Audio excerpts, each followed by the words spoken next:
श्रीमान योगी भाग 10 शिवभारत. शहाजीराजांच्या पुणे जहागिरीत शिवाजीराजांच्या सयेताच दादोजी कोंडदेवांनी जहागिरीकडे लक्ष द्यायला सुरुवात केली. वस्त्यांसाठी कौल दिला जागा निवडली. शिवापूर, शहापूर यासारखी गावे रूप घेऊ लागली. आंब्याच्या बागा उठवल्या गेल्या. वस्ती करण्यासाठी येणाऱ्या कुटुंबांना मदत दिली जाऊ लागली. वाडा अशा माणसांनी सदैव भरला जाऊ लागला. जिजाबाईंच्याकडे बाया बापड्या येत होत्या. त्यांची दुःख पाहून जिजाबाईंचे डोळे पाणावत. बाळ शिवाजीराजे सारे पाहत होते. आपल्या बदलत्या जहागीरचे रूप निरखित होते. वाड्यात येणाऱ्या तंट्याच्या निर्णयाच्या वेळी हजर राहत होते. हे सारे पाहत असता शास्त्री बुवांच्याकडे शिक्षण चालू होतं. दादोजींनी निष्णात पटाईत ढालकरी पट्टेकरी बाळराजांच्याकरता आणले होते. सायंकाळी वाड्याच्या चौकात मर्दानी खेळाचं शिक्षण झाले. मावळ्यांची मुळे शिवाजीराजांच्या खेळात हिरिरीने भाग घेत. एक दिवशी पंतांनी आत येऊन मुधोजीराव निंबाळकर आल्याची खबर दिली. मुधोजी निंबाळकर हे जुने आप्त विजापूरकरांनी त्यांची जहागीर जप्त करून त्यांना साताऱ्याला कैदेत ठेवलेलं. जिजाबाई साहेबांनी ऐकलं होतं. जिजाबाई साहेबांनी त्यांची भेट घेतली. त्यांच्याबरोबर त्यांचा मुलगा बजाजी आणि मुलगी सईबाई पण आली होती. मुधोजींनी मुजरा करतात बजाजींनी मुजरा केला. सईबाई जवळ येऊन पाया पडली. तिला जवळ घेत जिजाऊ साहेबा म्हणाल्या, केव्हा आलात आपण? शहाजीराजांच्या कृपेनं कैद संपली. फलटण जहागीर पूर्ववत मिळाली. मुलखाची लावणी संचनी करून आपल्या दर्शनाला आलो. बरं झालं आला. ते इथं सारच नवं. आपल्यासारखी अनुभवी माणसं पाठीशी असली तर तेवढाच आधार वाटतो. मासाहेब पुन्हा परत उठवलं. सारा मावळ माणसांनी सजला. हे काय थोडं केलं? मी काय करणार? बरीचशी सरदार मंडळी आणि दादोजी सारखी जुनी निष्णात माणसं होती म्हणून हे जमलं. करणारी करतात पण त्याला देखील देवीचा कौल लागतो. मुधोजी म्हणाले. सईकडे बोट करीत विषय बदलीत मासाहेब म्हणाल्या, काय नाव हिचं? सईबाई. आणि हा मुलगा? बजाजी. 7-8 वर्षांची सई आपल्या विशाल नेत्रांनी मासाहेबांकडे पाहत होती. गव्हाळ रंग असून तिच्या रूपाचा गोडवा नजरेत भरणारा होता. धारदार नाक, पातळ ओठ, रेखीव काळे नेत्र, उंच मान चेहऱ्याच्या गोड्यात भर घालीत होते. मासाहेबांनी निंबाळकरांना थोडे दिवस राहायचा आग्रह केला. मुधोजी पुण्यात राहिले. मासाहेबांच्या बरोबर सई सावलीसारखी फिरू लागली. बजाजी शिवाजी बरोबर राहत होता. संध्याकाळच्या वेळी वाड्याच्या पुढच्या चौकात मर्दानी खेळ चालले होते. पंत पाहत होते. लाठी बोथाटी झाली आणि शिवबाने हाती तलवार घेतली. उस्ताद तलवार घेऊन उतरले. डाव सुरू झाला. खनखन खनखन आवाज उठू लागले. सदरेच्या खांबाला रेलून ते हे पाहत उभी असलेली सई आत धावली. आत मासाहेब बैठकीवर बसले होते. मुधोजी निंबाळकर खाली बसले होते. सईबाई मुधोजींच्या कानाशी वाकले. मुधोजी म्हणाले, नंतर चला ना आवा. गाल फुगून सई म्हणाले, सांगितलं ना आराममध्ये बोलू नको म्हणून. काय म्हणते सई? जिजाऊ साहेबांनी विचारलं. सईबाई चटकन मासाहेबांच्याकडे धावली आणि म्हणाली, मासाहेब बघा ना, बाहेर खेळ चाललेत. आबा येत नाहीत पाहायला. भारी सतावती ही पोर. मुधोजी म्हणाले. चला मुधोजी, आम्ही खेळ पाहिलं. फार दिवसात आम्हालाही सवड मिळाली नाही.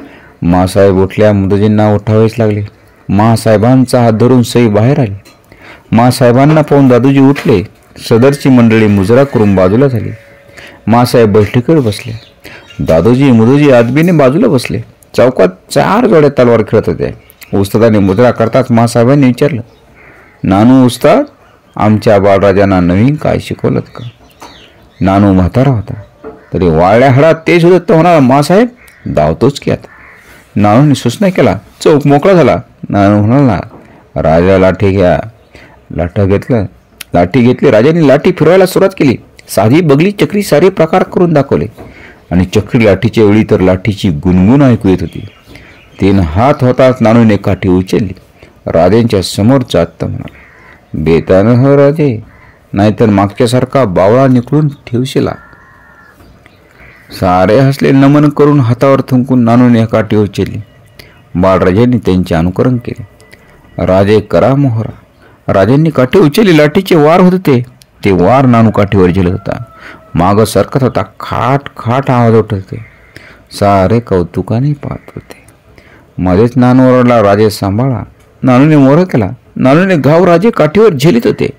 भीतीने जिजाऊसाहेबांचे डोळे टाटरले. नानू वेगाने चाल करीत होता. राजे मागे मागे सरकत होते आणि राजांच्या हातची काठी सुटली.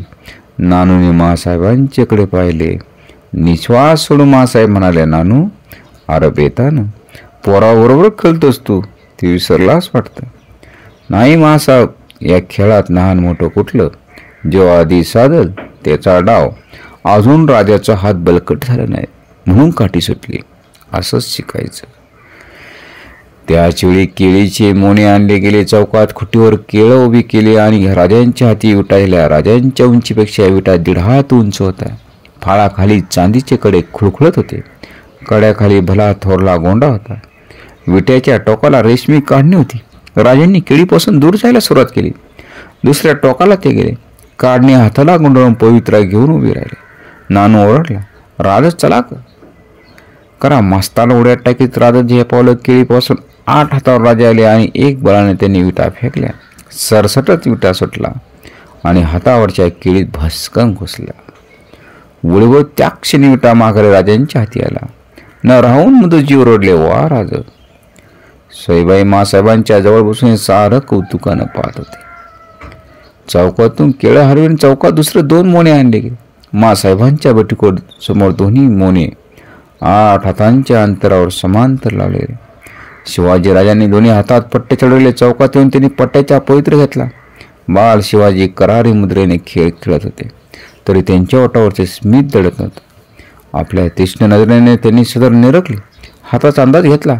चौरंग चौक फिरून उजवा गुडघा टेकला. उजव्या हातीचा पट्टा सरळ होता. डावा हात रुंदावला होता. शिवाजीराजांचं मस्तक झुकलं होतं. शिवाजीराजे मासाहेबांना मुजरा करीत होते. नजरवर झाली तेव्हा सस्मित वदनाने मासाहेबांनी मानेने मुजरा स्वीकारल्याचं दिसलं. शिवांची नजर दादाजींकडे गेली. त्यांनी मानेने मुजरा स्वीकारला. बाळराज उठलं. हात फिरू लागलं. हात फिरून ते केळीच्या मध्यभागी उभं राहिलं. दोन्ही केळीचा त्याने अंदाज घेतला. डोळ्यांचे पाते लावायचे आत अत्यंत वेगाने दोन्ही केळींना वार केलं. शिवाजीराजांनी परत मुजरा केला. दोन्ही केळी तशाच उभ्या होत्या. सईबाई खुदकून हसली. मासाहेबांनी सईबाईकडे पाहिलं. त्या म्हणाले, नानू असतात, आमच्या सईबाईंना राजांनी काय केलं ते दाखवा. नानू असतात पुढे झाला. दोन्ही केळींना धक्के देताच दोन्ही केळी मधून तुटल्या. समान अंतरावर त्या छेदले गेल्या होत्या. तुटलेल्या केळी पाहता सईबाईंच्या डोळे विस्फारले गेले. ती उद्गारली, अगोबाई, आणि तिने पदर तोंडाला लावला. सारे हसले. लाजलेल्या सईला जवळ घेत मासाहेब म्हणाल्या, सई, हा नवरा चालेल का तुला? सईबाईने एकदा मासाहेबांच्याकडे पाहिलं. दुसऱ्या क्षणी पट्टे उतरीत असलेल्या शिवांच्याकडे पाहून मासाहेबांना ती मोठ्याने म्हणाले, हो चालेल. मासाहेब गोऱ्या मोऱ्या झाल्या. सईला जवळ घेत त्या म्हणाल्या, हात गधडे असो हो हो म्हणून सांगतात का? मासाहेबांची उपस्थिती विसरून सारा चौक हसण्याने भरून गेला. हसणं शांत होता. दादोजी स्थिर आवाजात म्हणाले, मासाहेब, एक अर्ज आहे. काय दादोजी? गोष्ट निघालीच आहे. हरकत नसेल तर ही गोष्ट पक्की करावी. राजेही आता 10 वर्षाचे होतील. जोडाही शोभून दिसेल. नानू असतात. काय म्हणतात दादोजी? नानू म्हणाला, खरंच आहे. देऊया बार उडून समज झालं. वाडा झाला. चौक झालं. लिहून वाचन झालं. सुनबाई शिवाय घराला शोभा काय होय? औंदा करून टाकूया. अहो पण निंबाळकर मामा काय म्हणतात ते तरी विचारा. पोर त्यांची आहे. असे शब्द वापरू नका मासाहेब. पोर आपली आहे. महाराजांच्या कृपेने जीव वाचला. जहागीर मिळाली. अन्नाला लागलो. आम्ही पोर पदरा घेतली तर राजवाडच्या उपकारावर ऋणानुबंधावर कळत चढेल. जगदंबेच्या मनात असेल तर होऊन जाईल. पूर्वीपासून चालत आलेला संबंध पुढे चालू होईल. दादोजी, चांगली वेळ बघून बंगळूरला तातडीनं खलिता पाठवा. आमची इच्छा सर्वांना कळवा. तिकडून होकार आला की आपण हे कार्य पार पाडू. मासाहेब उठल्या. सई म्हणाले, मासाहेब, एवढ्यात जायचं का? मासाहेब हसले. कौतुकाने तिचा गालगुच्चा घेत म्हणाल्या, एका बैठकीत जेवढं केलंस ते का थोडं झालं? आता उठ बाई, पुष्कळ काम आहे. सर्वांचे मुजरे झाले. सईबाई साहेब मासाहेब आत गेल्या. ओरावलेल्या पापड्यांनी मुदजीराव समाधानाने परत बैठकीवर बसले. दुसऱ्या दिवशी उन्हे माळवदीवर आल्यावर लाल महालातून 2 घोडेस्वार बंगळूरच्या वाटेला लागले. 2 दिवसांनी मुदजीराव सई बजाजी सौ फलटणला गेले. दिवस उलटत गेले. बंगळूरच्या निरोपाची सारे वाट पाहत होते. बंगळूरची थैली पुण्यात आली. दादूजींनी मस्तकी लावून थैली उघडली. मुस्कुरावर नजर फिरत असता होणारा आनंद त्यांच्या चेहऱ्यावर दिसत होता. मासाहेबांनी आदिरतीने विचारलं, काय आज्ञा आहे? महाराज साहेबांना हा संबंध मान्य आहे. एवढंच नव्हे तर लग्न प्रसंगी मोकळेपणानं खर्च करण्याची आज्ञा झाली आहे. लग्नाची तिथी निश्चित झाली की कळवण्याची आज्ञा झाली आहे. महाराज साहेब जातीने लग्नाला हजर राहणार आहेत. पंत फलटणला मुदजीरावांना कळवा. दिवस थोडे आहेत. सारं व्यवस्थित करायला हवं. सारे सूत्रे भराभरा हरवली जाऊ लागली. फलटणहून मुदजीराव कुटुंब परिवारासह आले. एक शंका होता ती दूर झाली. शिवाजीराजे सेवाई साहेबांच्या कुंडल्या जमत होत्या. एक दिवस टिळा लावण्याचा समारंभ उरकून घेतला गेला. मुहूर्त काढायला शास्त्री बसले. सर्वानुमते शके 1562 विक्रमनाम संवत्सर वैशाख शुद्ध 5 हा मुहूर्त धरण्यात आला. शहाजीराजांना मुहूर्त कळवला गेला. पंतांना आता क्षणाची उसंत नव्हती. कलाभूत चितारणारे कलावंत कोकणातून खास बोलावून आणले होते. अंबारखाना वस्त्रघर नानाविध धान्यांनी आणि वस्त्रांनी भरले जात होते. फडातले कारकून येणाऱ्या प्रत्येक मालाची नोंद करीत होते. पंतांनी चालवलेली तयारी पाहून जिजाऊसाहेबा पंतांना म्हणाले, पंत केवढा पसारा मानणार आहात? हे लग्न बेताने केलं तरी चालेल. पंतांनी मासाहेबांच्याकडे पाहिलं. ते म्हणाले, मासाहेब या लग्नात खर्चाचा विचार करून चालणार नाही. नवी जाहीर वस्ती आहे. नुसती मदत घेऊन माणसं आपली होत नाहीत. ती आपलीशी करावी लागतात. असा मोका सोडून कसा चालेल? या निमित्ताने सारे एकत्र येतील. त्यांच्या मनातला जिव्हाळा वाढेल. जहागिरीचा पाया मजबूत बनेल. जिजाऊसाहेबांना ते पटलं. नंतर काही आडेवडे घेतले नाही. मोदीजी नुकते जहागिरीवर आलेले. एवढी मोठी सोयरी कशी पार पडणार याची चिंता त्यांना वाटत होती. फलटणला जाऊन लग्नाची प्राथमिक जुळवाजुळव करून ते जिजाऊसाहेबांच्या भेटीला पुण्यास परत आले. मासाहेब मुलीचे लग्न वधूपितेच्या घरी व्हावं हा शिरस्थ आहे. लग्न फलटणला आमच्याकडे व्हावं ही विनंती आहे. मोदीजींनी अर्ज केला. मासाहेब म्हणाले, मामासाहेब अजून का आम्हाला परके समजता? हे घर कोणाचं? थोरल्या सासूबाई दीपाबाई फलटण घराण्यातलंच ना. राजांनी पुन्हा वसवलं. इथं त्यांचा विवाह व्हावा हे बरं वाटतं.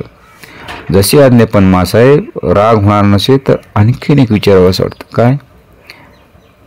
सोयरी ठरली, मुहूर्त ठरला, पण घेण्या देण्याचं काही ठरलं नाही. घेणं देणं व्यवहारात येतं मासाहेब. ही रक्ताची नाती. पोरगी देता त्यापेक्षा मोठं देणं कुठलं? तुम्ही आणखीन थोडं द्यायचं आहे. ते दिलं की आमचं काही म्हणणं नाही. सांगा मासाहेब. मासाहेब हसत म्हणाले, आणखीन द्यायचे ते आशीर्वाद त्यांच्याच बळावर संसार सुखाचे होतात. तेवढं द्या की सारं झालं. पण महाराज साहेब काय म्हणते? इकडून काही दोष लावला जाणार नाही. विचारलंच तर बेलाशक आमचं नाव पुढं करा. मोदीजीरावांना शब्द फुटत होता. गैहुरून ते म्हणे, मासाहेब पोरीला पदरी घेतलं आणि 7 जन्माचं कल्याण केलं. लग्नात आम्ही काहीतरी केल्यासारखं वाटावं म्हणून तरी काही काम सांगा. सांगू ना? जरूर सांगू मासाहेब. ओराड घेऊन येताना मोजकी माणसं आणू नका. सारी मंडळी रयतेचे साऱ्यांना निमंत्रण द्या. फलटण इथं उतरल्याचा आनंद आम्हाला होऊ द्या. जिजाऊसाहेबांनी सांगितलं त्यात काय खोटं नव्हतं. लग्नाची तयारी तेवढ्याच मोठ्या प्रमाणात होत होती. महाल सुबक रंगाने रंगवले जात होते. स्वयंपाकघर मांडवात हलवलं गेलं. नाना तऱ्हेचे फराळाचे सामान तयार होत होते. रावट्या उभारल्या जात होत्या. जानवसघर म्हणून पाटलांनी आपला वाडा आनंदाने दिला होता. मांडवासाठी वासे वेळकाट्या यांचे ढीग रचले जात होते. मांडवाचे कापड, कनाती, पडदे, आडपडदे याबरोबर हांड्या झुमराने काचघर भरलं जात होतं. आणि सोनार शाळेत कुशल कारागिरी दादूजींच्या नजरेखाली सुबक दागिने घडीत होते. हिरं, मोती, माणके, रत्ने यांची खैरात चालली होती. असलेला वेळ अपुरा वाटत होता. जिजाऊसाहेबांना मदत करण्यासाठी उमाबाई, लक्ष्मीबाई येऊन दाखल झाल्या. घराला एकदम वेगळे पण आलं. जिजाऊसाहेबांचा भार एकदम कमी झाला. अचानक शहाजीराजे लग्नाला येऊ शकत नसल्याची थैली विजापुराहून आली. शहाजीराजे मोहिमेत गुंतले होते. लग्न पार पाडण्याची आज्ञा दादूजींना झाली होती. साऱ्यांना शहाजीराजे येत नसल्याबद्दल वाईट वाटलं. जिजाऊसाहेबांचा विरोध झाला. उमाबाई म्हणाल्या, मला वाटलंच होतं त्याचं नेहमीच असं लहान होता म्हणूनच लग्नाला तरी सापडला. तो नाही आला तर काय झालं? पुढं होईल. शहाजीराजे येणार नाहीत म्हणून म्हणजे संभाजी पण येणार नाही. संभाजीला पाहून फार दिवस झाले होते. 11 वर्षे लोटले होते. जिजाऊसाहेबांनी संभाजीसाठी कपडे काढले होते, दागिने केले होते. सारं तसंच राहून गेलं.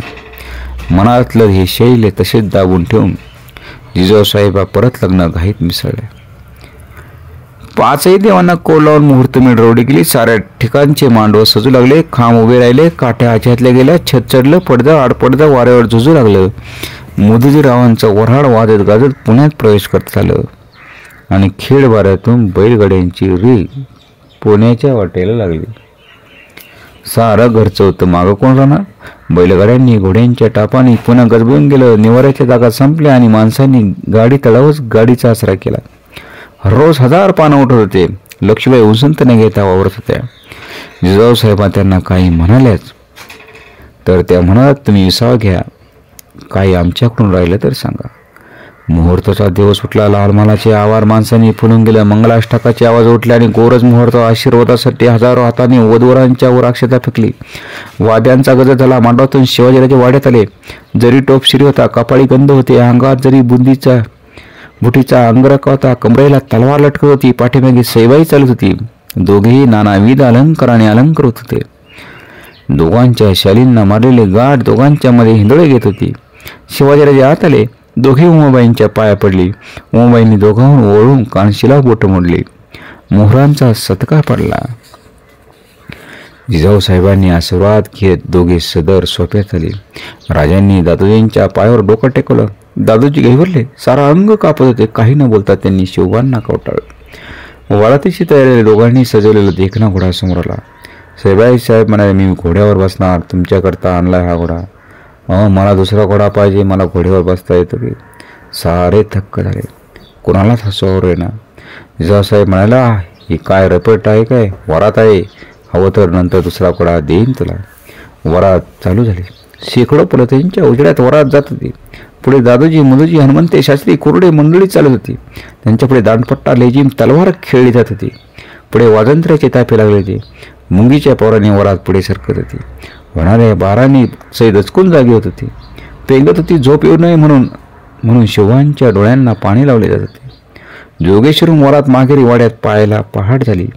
सईबाईंना पुढे जागे करण्यात आले. वाड्याच्या दाराशी उंबरट्यावर ठेवलेलं माप सांडून भोसल्यांच्या घरात गृहलक्ष्मीने प्रवेश केला.